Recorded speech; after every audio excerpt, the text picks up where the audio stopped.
Assalamu alaiki budurwar zamani ke amsawa. Na zo da soyayya a gare ki sahiba ki yarjewa. Ki so ni mi auren soyayya rayuwa mi morewa. Na ji kayi kalaman ka aure da kai san bayyuwa. Mai yasa? Sabba ka da naira. Ni ne bani da naira. Tabbas ba ka da naira. Gayi ka ta baya. Ni ce budurwar zamani. Kyakkyawa san kowa. Aure na sai mai nerori. In har ba ka da naira. Gayi ka ta baya. Gyale wancan tsani gayan gani yaro dan birni. Da ni da ke muka dace bigiyar budurwar zamani. In muka yi auren soyayya za mu ke cewa yan birni. Maza daga gefe na da ganin ka kai ma nomo ni. Haka ne? Haka ne gayi. Gayi baka da moni. Sami ka ta baya. Ni ce budurwar zamani. Kyakkyawa san kowa. Aure na sai mai nerori. In har baka da naira. Gayi ka ta baya.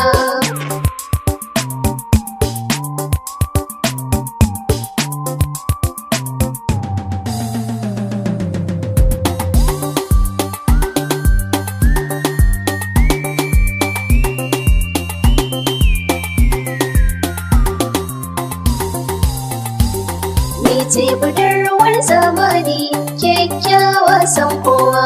Aure na sai mai nerori. In har baka da naira. Gayi ka ta baya. Na baki kauna budurwar zamani rike ni soyayya. Kar ki sani a rana soyayyar ki ta mamaye zuciya. Mata ki zan mata a gare ni makiya yau su ji kunya. Kwarya tafi kwarya in tafi akushi za ka ji kunya. Mai yasa? Ni sai mai nera. Kaga kai ma baka da nera.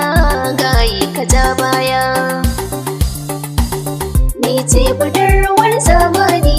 Kyakkyawa san kowa. Aure na sai mai nerori. In har baka da nera. Gayi ka ta baya. Amshi cak ɗin bankin nan miliyan 5 ne na baki. Wannan mukullin mota ne da gida ki baiwa abbanki. Kya amince in aiko batu na aure ba shakki. Da kai na dace babban yaro. Gare ni ka zama sarki. Me yasa? Ai kana da nera. Gayi ka cire tuta kai na baiwa soyayya. Ni ce budurwar zamani.